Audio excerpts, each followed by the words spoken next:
My father didn't raise his voice often. He didn't need to. He had a way of cutting through a room with a single sentence, clean, precise, no blood on the floor. Just silence. But that morning in courtroom 11C, he wasn't interested in precision. She never served, he said. Each word sharpened by something close to contempt. She stole our name. Every bit of it is a lie. The sound didn't echo. It landed. Heads turned all at once. A ripple of eyes, pens pausing mid-note. Someone in the back let out a quiet breath, as if they had been waiting for exactly that line. I didn't look at him.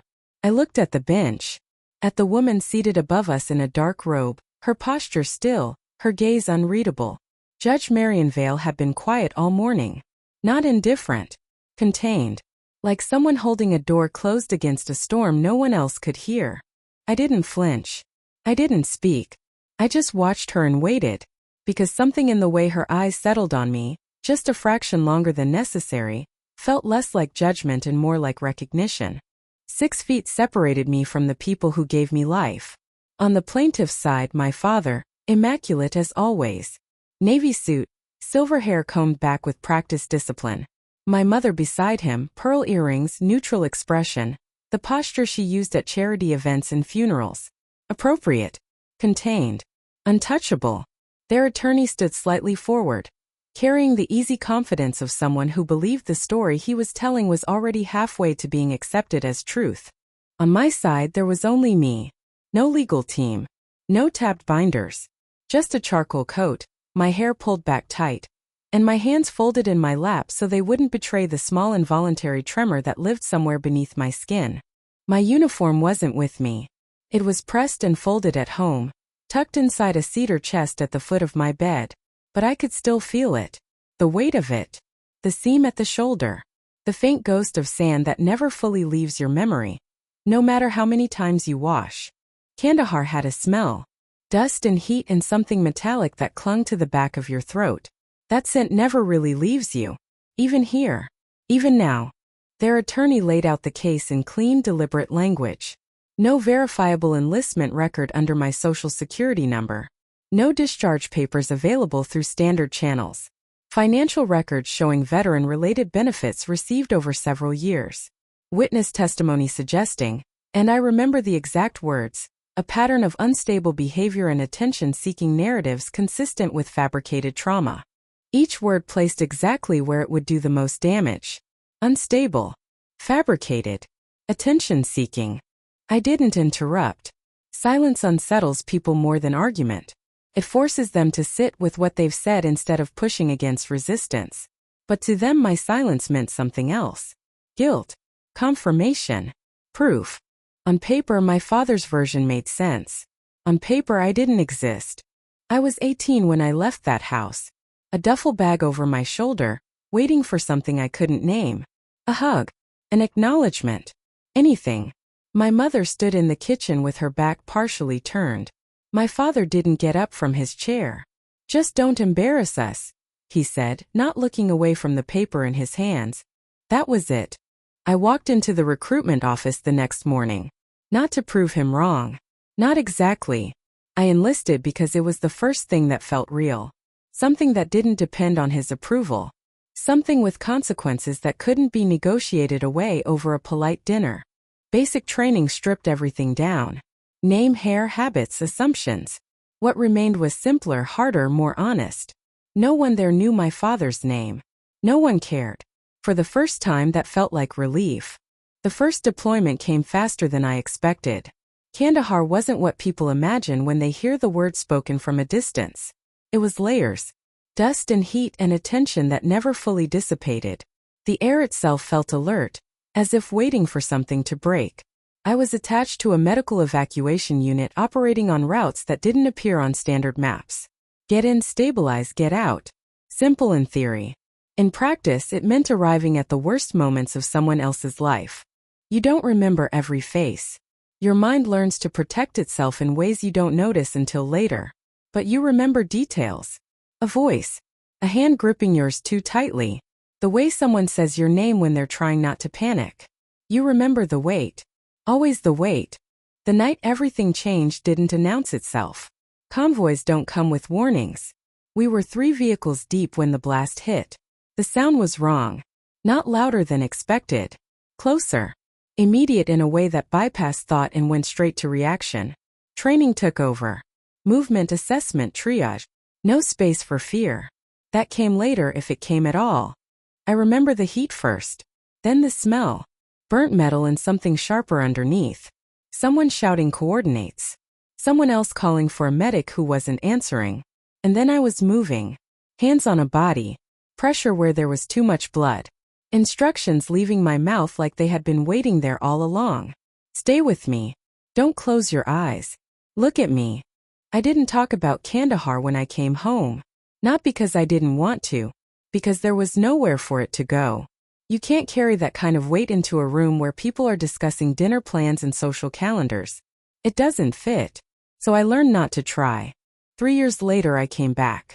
My mother answered the door. She looked through the peephole first. I could hear the faint shift of weight before it opened halfway. "Oh," she said. "You're back." My father was in the living room. He looked up briefly. "Do you still have health insurance?" That was his first question. Not where I had been. Not what had happened. Logistics. Practicalities. Things he could categorize and resolve. I stayed a week. Long enough to confirm what I already suspected. Nothing in that house had shifted to accommodate who I had become. At dinner, conversations moved around me. Mason's promotion. A charity event. A colleague of my father's who had published something worth reading. No one asked about the army. Not once. Not even indirectly. When I moved out, it wasn't dramatic. Just a quiet decision made over coffee one morning when the light came in at an angle that made everything temporarily clear. I filed for veteran benefits through a legal aid group. Parts of my service record had been processed through channels that didn't align cleanly with civilian databases. Classifications I didn't have clearance to revisit. But with enough documentation, enough patience, the system recognized what it needed to. I wasn't looking for recognition. Just stability. The certified letter arrived on a gray morning in January. My father's handwriting on the envelope. I stood in the doorway longer than necessary before opening it. The language inside was exactly what I expected. Formal. Precise. Distant. Allegations of fraud, identity misrepresentation, unauthorized receipt of benefits, damage to family reputation. It read less like a father addressing his daughter, and more like a man correcting a public record. He hadn't chosen not to see me. He had chosen to define me in a way that made my existence inconvenient. And then he had decided to remove that inconvenience legally, publicly, permanently. I didn't feel anger right away. What I felt first was colder. A realization settling into place after years of being just out of reach. He didn't need me to be a liar because he believed I was one. He needed me to be a liar because the alternative required him to confront something he had spent too long avoiding. Back in the courtroom, their attorney was finishing. His voice steady, final. No unit willing to come forward. No commanding officer prepared to testify. No verifiable evidence. Just her word. He let the phrase sit there. Just her word. As if it were small. As if it didn't carry everything I had done in places no one in that room had ever seen. I shifted slightly in my chair. My hands still folded. My posture unchanged. Then the judge spoke. "Miss Whitmore." Her voice cut gently through the room. "During your service, were you ever assigned to a unit operating outside standard reporting structures?" The question landed differently. Not for the room. For me. "Yes, ma'am." A pause. "Can you elaborate?" "No, ma'am." Another pause.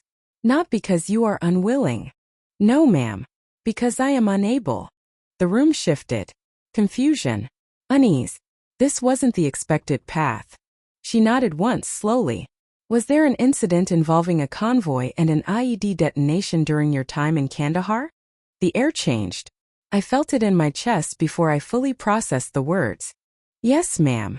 "Were you involved in providing immediate medical intervention to personnel on site?" "Yes, ma'am." Her gaze held mine.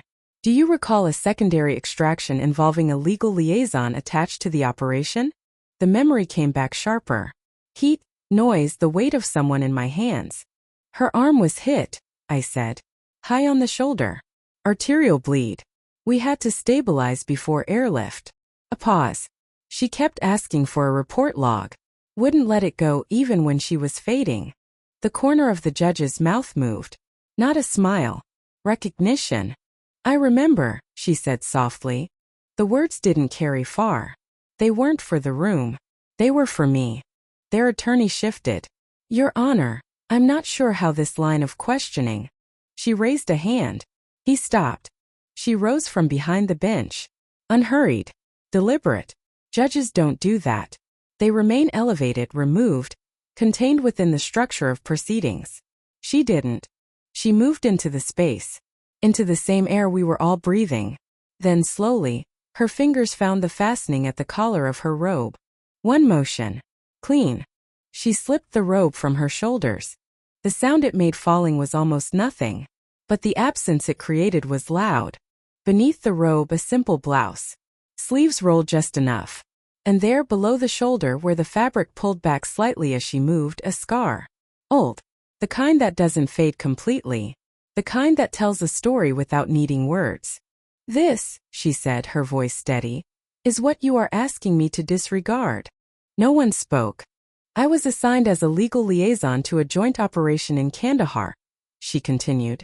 My role was observational, administrative, detached. A pause. That detachment did not survive contact with reality. Her eyes met mine. There was an incident. A convoy. An IED detonation. Immediate casualties. Her hand moved almost unconsciously toward the scar. I was not meant to be in the primary response zone. I was not equipped for it. I was not trained for it. Another pause. But I was there. And I would not be here now if she hadn't been. The room broke. Not into chaos. Into silence so complete it felt like something had been removed. The defendant was the first to reach me. She identified the injury, applied pressure, stabilized the bleed long enough for evacuation. She did not ask who I was. She did not hesitate. She did not wait for instruction. A breath. She acted. My father shifted. Small. Barely noticeable. But I saw it. The first crack. I have the scar, she said. I have the medical record. And I have the memory of a young officer who held an artery closed with her hands while everything around us burned. She let that settle. The woman you have described to this court as unstable, as fraudulent as attention-seeking, is the reason I lived long enough to become the judge you now stand before. The courtroom doors opened. A clerk entered with a sealed envelope. She opened it without ceremony. Official. Stamped.